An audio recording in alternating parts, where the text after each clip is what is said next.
Tuhanmu kalau kamu turun ke dunia. Maka nyawa kita menjawab, ruh kita menjawab, qalu bala syahidna, iya ya Allah, aku akan tetap menjadi saksi bahwa engkau adalah Allah. Fanfuhur ruh, maka ruhani itu dikirim ke dunia, menembus beberapa lapis langit, kemudian ditempatkan dalam jasad, yang jasad itu adalah diproduksi atau diesembling oleh orang tua kita masing-masing dari nutfah makanan yang ada di muka bumi. Nutfah itu diesembling, kemudian dijadikan segumpal darah dan dijadikan segumpal daging, dan di dalam daging itulah nyawa bersemayam.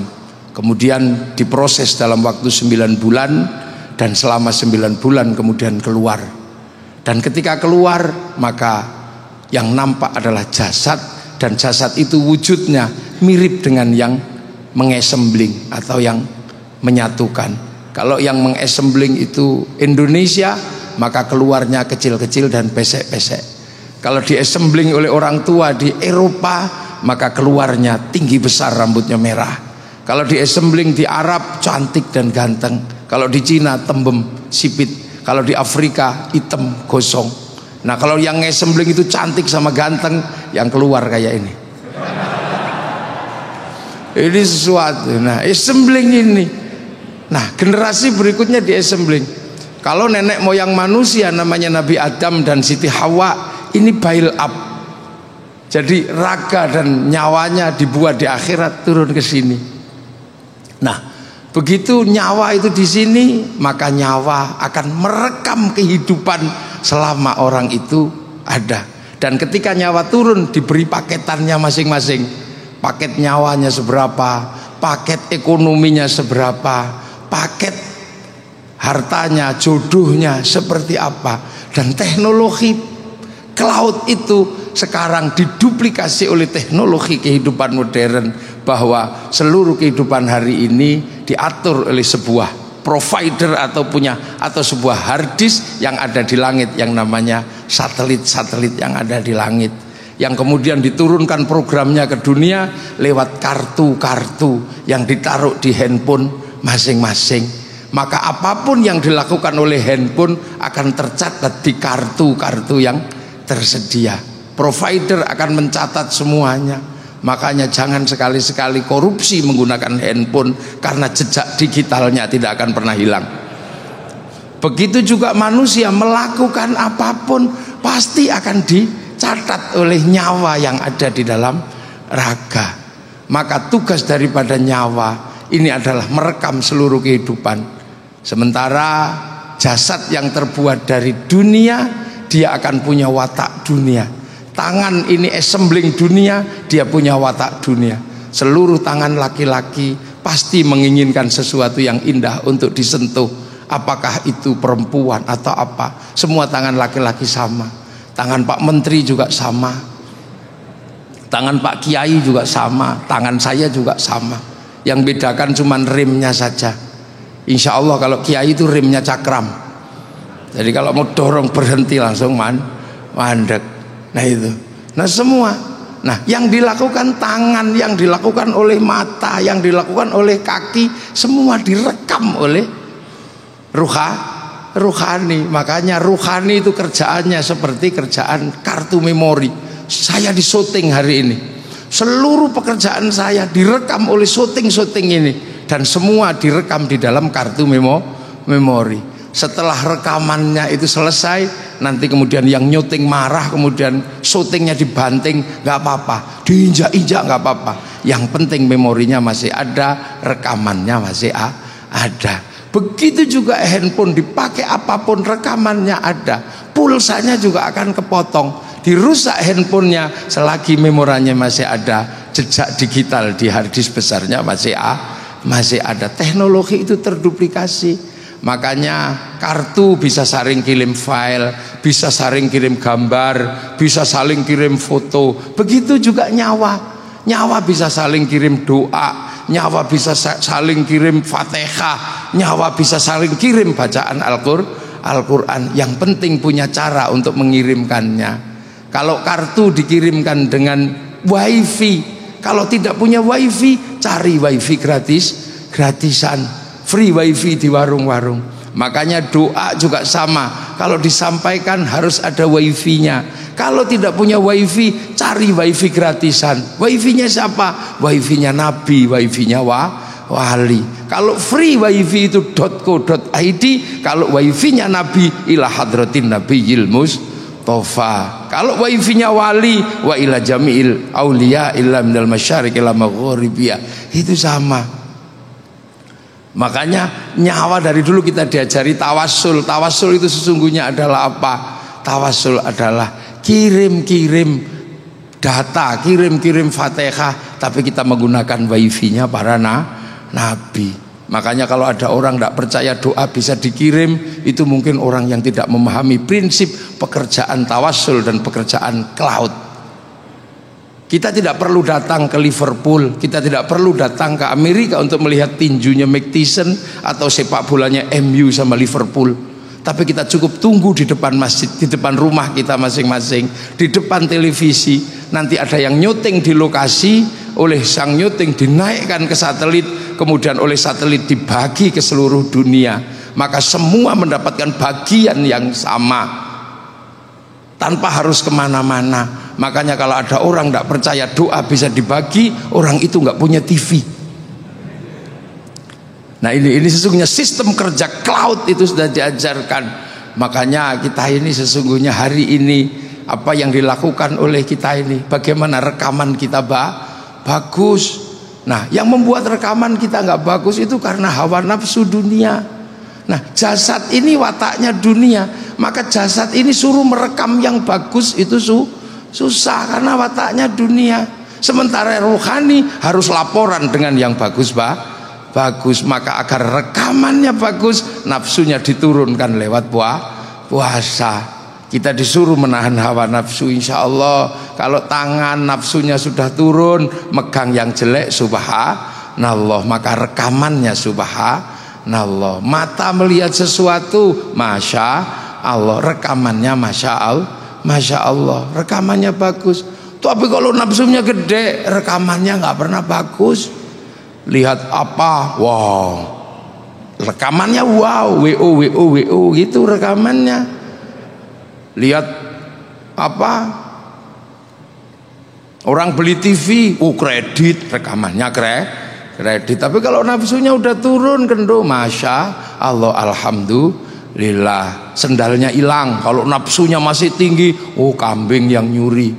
Nanti kemudian ketika di print out keluar kambingnya dipanggil sama Allah. Hei Bing, kenapa kamu ada dalam hatinya orang ini? Saya nggak terima sama orang itu ya Allah. Masa saya dituduh nyuri sendal, padahal dia kan tahu seumur-umur gak ada kambing kok nyuri sendal. Saya nggak terima dia. Loh ini rekamannya bagus.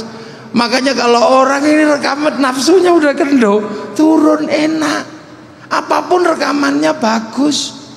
Bahkan lihat ayam naik masjid, rekamannya bagus. Alhamdulillah ada ayam naik masjid At-Thahir. Kapan ayam itu berak? Begitu ayam itu berak jerot, alhamdulillah, akhirnya saya bisa praktek toharoh, membersihkan tahi ayam dari atas masjid. Rekamannya selalu bagus. Makanya orang kalau rekamannya bagus ini indah. Jadi kita ini biar rekamannya bagus, sambil sekali-sekali download file-file Allah di Lauhil Mahfud, kita download file Al-Quran, kita download. Kalau kuat download 30 juz, kita download 30 juz. Kalau kuatnya cuma download Yasin, kita download ya Yasin. Kalau kuman downloadnya cuma kulhu, ya kita download kulhu. Kita cari counter-counternya. Kalau mau download 30 juz, counternya Pondok Tahfidzul Quran. Kalau cuma mau download Yasin, cari counter Yasinan. Kalau cuma mau download kulhu, cari counter kecil namanya tahlilan. Kalau ibu-ibu mau download satu huruf gak apa-apa, karena bisanya cuma satu huruf. Kalau dipanggil suaminya jawab nun, itu juga satu ayat Al-Quran. Loh ini di download. Jadi ketika nanti kita bisa pulang, ini rekamannya biar bagus. Karena jasad ini rekamannya gak pernah bagus. Diajak sholat masih saja dunia. Allahu Akbar. Inni wajjahtu wajhiya. Tapi karena mata itu dunia, begitu bar ini wajah tuh lihat dunia, oh sarungnya bolong. Keping ini dunia, Allahu Akbar, ting ting ting, bakso, keluar bakso, rekamannya bakso. Bismillahirrahmanirrahim. Sabbihisma rabbikal a'la alladzi khalaqa fasawwa. Lama ini lama ini. Rekaman ini gak pernah bagus. Makanya orang itu kalau nafsunya diturunkan, nafsu dasarnya turun, insya Allah rekamannya bagus. Makanya nafsu itu jangankan ke barang haram, ke barang halal pun bisa merusak hubungan kita kepada Allah. Contoh, orang hidup di Jakarta, ya mungkin Pak Erik di Jakarta dari kecil, tapi sekian lama hidupnya di Amerika. Nah di sana tiba-tiba di sini rindu makanan Amerika, mungkin rindu namanya apa yang bulat itu, yang burger. Wah, pengen burger terenak di Los Angeles, dalam 1 bulan merindukan itu. Akhirnya kemudian sampailah pergi ke Los Angeles. Begitu di Los Angeles burger itu nggak ada yang buka karena hari libur. Akhirnya setiap hari membayangkan burger itu. Satu ketika kemudian main ke rumah Menteri Pertahanan Amerika. Di situ disuguh burger yang sama. Hati-hati jangan dimakan, karena itu halal buat jasmani, haram buat ruhani. Karena begitu dimakan nikmatnya pasti luar biasa, karena 1 bulan didorong oleh nafsu makan burger itu. Akhirnya begitu dimakan nikmatnya luar biasa. Akhirnya kemudian main lagi ke rumah Bapak Menteri BUMN-nya Amerika. Ternyata Menteri BUMN Amerika habis main dari Menteri Pertahanan, dikasih oleh-oleh burger yang sama. Begitu disuguhkan, silahkan Pak Erik, ini burger paling enak. Karena sudah keturutan di rumahnya Menteri Pertahanan, maka nafsunya sudah nggak ada. Akhirnya kemudian karena nggak enak dimakan juga. Begitu dimakan juga, apa yang terjadi? Enak yang kemarin di rumahnya Pak Menteri Pertahanan, bayangan ini akan hadir enak yang kemarin. Begitu kita membayangkan yang kemarin, kita ribut sama Allah, karena hari ini kita dibagi burger yang itu, masih tidak terima membayangkan burger yang kemarin. La in syakartum la azidannakum wa la in kafartum inna adzabi lasyadid. Inilah makanya nafsu yang turun kemana-mana, kita akan bisa melihat di mana-mana ada jamalullah, ada keindahan Allah. Dan disitulah orang yang merasa dimanapun ada Allah, karena kita nafsunya turun, akan menjadi orang yang takut kepada Allah. Dan takwa itu adalah apa? Takwa adalah kemanapun kita menghadapkan wajah, kita merasa diawasi oleh Allah. Dan teknologi itu sekarang duplikasi oleh manusia. Teknologi cloud itu diduplikasi. Jadi teknologi hari ini sesungguhnya adalah teknologi yang sudah dibayangkan dan sudah diperlihatkan oleh Allah. Karena Nabi kita adalah Nabi yang naik ke langit. Nabi yang naik ke langit ditunjukkan cloud. Dan sekarang dengan teknologi cloud itu, kita hanya berhubungan dengan harddisk itu. Kita berhubungan dengan harddisk itu. Makanya dunia ini percepatannya luar biasa, karena semuanya kemudian menggunakan cloud. Percepatan inilah yang membuat hidup kita serasa ngos-ngosan, serasa capek.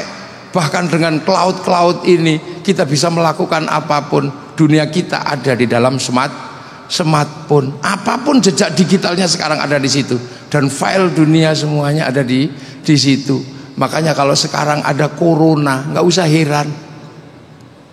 Corona ini bukan penyakit aneh. Karena apa? Corona ini sifatnya transnasional. Karena manusia kehidupannya sekarang transnasional. Dan corona bukan penghambat. Karena corona hanya minta social distansi. Corona itu hanya minta pembatasan social distansi. Sementara kalau corona hanya minta social distansi, maka 10 tahun yang lalu kita sudah disosial distansi oleh teknologi. Jadi teknologi sudah mensosial distansi manusia semenjak 10, hampir 15 tahun yang lalu. Dulu Sebelum corona pun kita sudah bisa tidur di kamar tanpa harus membaca koran. Kita bisa membeli sesuatu tanpa harus pergi ke warung. Kita bisa melihat sesuatu tanpa harus ke tempatnya. 10-20 tahun yang lalu itu nggak bisa, karena teknologi cloud ini belum ada. Sekarang orang ngaji pun tidak harus kemana-mana. Makanya teknologi cloud ini adalah teknologi yang harus hati-hati, karena kita mencari Tuhan juga ada di situ, mencari setan juga ada di situ. Cari jalan menuju Tuhan juga ada, cari jalan menuju setan juga ada. Dan sudah 10 tahun yang lalu. Kalau kita ini kan orang-orang kuno, orang-orang manual, orang-orang yang masih kuno.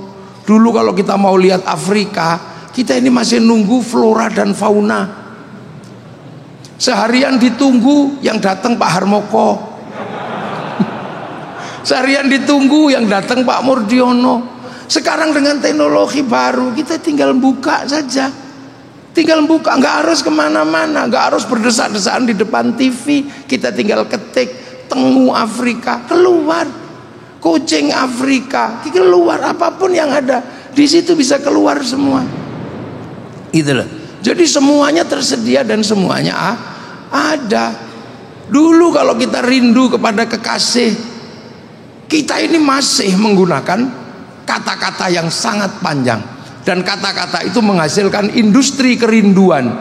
Industri kerinduan, ada industri kertas warna pink, ada industri pulpen warna merah, ada industri perangko, ada industri pos, dan semuanya sekarang tidak ada. Karena apa? Itu sudah tidak dibutuhkan. Runtuh semua. Ini dunia baru, dan itu terjadi sebelum corona. Maka sesungguhnya corona ini bukan sesuatu yang istimewa. Dia penyakit yang terlambat. Dia menakutkan karena menyebabkan kematian. Itu aja. Jadi dia bukan problem teknologi, bukan problem apa. Dulu kita rindu tulis surat, untukmu kekasihku, aku sedang merantau dalam pendidikan. Entah kenapa aku malam hari ini merindukanmu. Setiap melihat bayang-bayang sesuatu, aku seperti melihat bayang-bayangmu. Perih kekasihku. Seperti kata penyair, kau tusuk di sana, berdarah di sini. Itu dulu. Tapi aku yakin kau pun merindukanku. Karena angin yang berbisik malam hari ini membisikkan bahwa kau dan aku sedang duduk di bawah sinar rembulan yang sama. Nah, ini terus ditulis, masukin amplop, terus perangko diambil, didilat, templek ke. Nah, itu sekarang hilang. Makanya kebanggaan Pak Pos juga hilang. Apa industrinya hilang semua. Kalau kita rindu tinggal gitu dikirim gitu aja. Cukup di bawahnya ada tulisan kalimat pendek. Dulu kalimat terakhirnya adalah 4 kali 4 16. Sempat dan tidak sempat harus dibalas. Sekarang tulisannya MH gitu. Mah itu aja tulisannya. Ini dunia baru dan semuanya runtuh. Makanya ini dunia baru dan semua harus disongsong ini. Dulu wartawan di mana-mana ada, sekarang wartawan media cetak sudah mulai tidak ada. Kursusan berhenti. Ini adalah dunia baru dan itu terjadi sebelum ada corona. Maka sesungguhnya kita semua sedang dihadapkan pada sebuah dunia yang sama sekali baru, dunia yang kita tidak akan bisa mengendalikan kalau kita tidak belajar bagaimana memahami dunia yang baru. Inilah kehidupan sekarang. Uang digital, kalimat digital. Dulu buku-buku yang ditulis untuk anak-anak kita, kandel alus, sekarang tidak ada karena semua nulisnya pakai keypad. Dan semuanya transnasional. Semuanya transnasional, makanan transnasional, budaya transnasional, teknologi transnasional, bahkan penyakit sekarang sudah berubah menjadi penyakit transnasional. Itu hal yang wajar dan hal yang biasa. Maka kita sebagai kaum muslimin menghadapi situasi seperti itu bukanlah sesuatu yang mudah, karena ini dunia, dan dunia ini adalah apa yang harus kita lewati untuk kembali kepada akhirat. Maka agama pun harus hati-hati dan waspada dalam situasi ini. Karena apa? agama dipakai oleh orang di dunia dan dunia berubah dan berkembang, maka pemahaman orang terhadap agama pun juga tidak statis, dia akan dinamis. Nah, hal-hal seperti ini harus direspon dengan bagus. Ngaji sekarang sudah tidak lagi datang ke tempatnya hanya karena di sini masjidnya bagus, maka kita tidak virtual, tapi kita datang ke masjid ini karena sekalian melihat mahakarya Masjid At-Thohir yang dibangun oleh Bapak Erick Thohir. Lihat, dan ternyata masjid ini luar biasa, dan masjid ini mungkin suatu saat hanya akan ada orang yang sholat, karena jamaah berikutnya adalah akan sholat di Masjid At-Thohir secara virtual. Itu bisa terjadi, tinggal dicari dasar hukumnya, karena selama pandemi juga sudah ada Jumatan virtual. Dan teknologi ini tidak pandang apapun, tidak pandang bulu, semuanya bisa pakai, seluruh dunia bisa pakai, di pedalaman dunia manapun bisa pakai. Nah, ini dunia yang berkembang, maka responnya hati-hati. Kita sebagai orang beragama, kita sebagai orang muslim, kita harus waspada dengan perubahan ini. Dan ini bukan sesuatu yang harus dihentikan. Karena apa? Kita tidak mungkin bisa menghentikan pergerakan peradaban seperti ini. Karena apa? Agama bergerak seiring dengan perjalanan manusia yang bergerak. Tantangan-tantangan ini pasti akan ada. Karena manusia pada dasarnya adalah manusia itu dinamis. Perubahan pasti terjadi. Dari manusia yang bercocok tanam menggunakan sapi, manusia kemudian capek menggantikannya dengan traktor sehingga sapi istirahat, dan sekarang menjadi traktor. Nanti traktor juga lama-lama akan istirahat dan kita nggak tahu akan terjadi apa. Udah, agama seperti itu. Makanya jangan hitam putih. Misalnya saya kiai, saya bisa mengajarkan agama yang baik, bagaimana sholat yang baik. Tapi sholat itu nutup aurat, karena kita di dunia tutup aurat itu urusannya kain.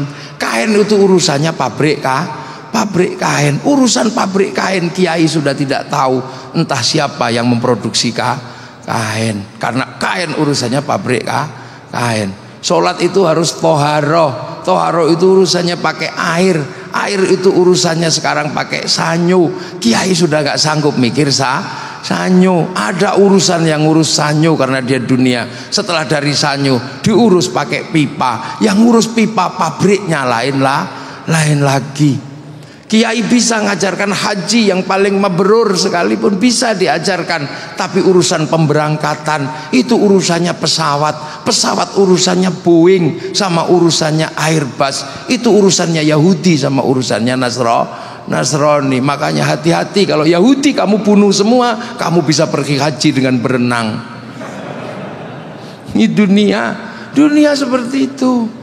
Kita nggak bisa terus kemudian nih. Makanya pemerintah Arab Saudi menyambut tamunya Allah juga sama, karena tamu itu berbeda-beda. Urusan haji, urusan tawaf bisa ditata oleh kaum muslimin, tapi urusan penginapan difasilitasi oleh pemerintah Saudi, tapi pemerintah Saudi manggil orang Amerika yang juga bukan Islam, namanya Paris Hilton, untuk membangun Hotel Hilton. Semoga tahun depan atau tahun berikutnya pemerintah Saudi memanggil Pak Erick Thohir untuk membangun Hotel At-Thohir di Saudi Arabia.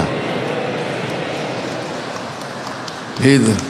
Kalau selama ini kemudian orang capek di sana, mungkin karena tamu Allah berbeda-beda. Ada yang makanannya adalah makan unta, mungkin capek makan unta, maka kemudian pemerintah Saudi memanggil ayam goreng dari Amerika. Maka tidak tertutup kemungkinan nanti pemerintahan Saudi Arabia memanggil Pak Buas untuk apa? Membangun rumah makan di Saudi Arabia. Itu penting. Karena apa? Ini dunia. Makanya agama begitu dipakai oleh manusia, dialah bukan sesuatu yang bisa independen, dia tidak freelance. Karena dunia ini adalah bagaimana kita menanam untuk kehidupan akhirat. Maka manusia terdepan, manusia yang milenial adalah manusia yang bisa memahami bahwa semua saling terkait dan saling membutuhkan. Semoga semua yang kita lakukan malam hari ini mendapat ridho dari Allah Subhanahu wa taala, dan Masjid At-Thahir menjadi masjid yang semakin makmur untuk syiar-syiar agama Allah Subhanahu wa taala. Assalamualaikum warahmatullahi wabarakatuh.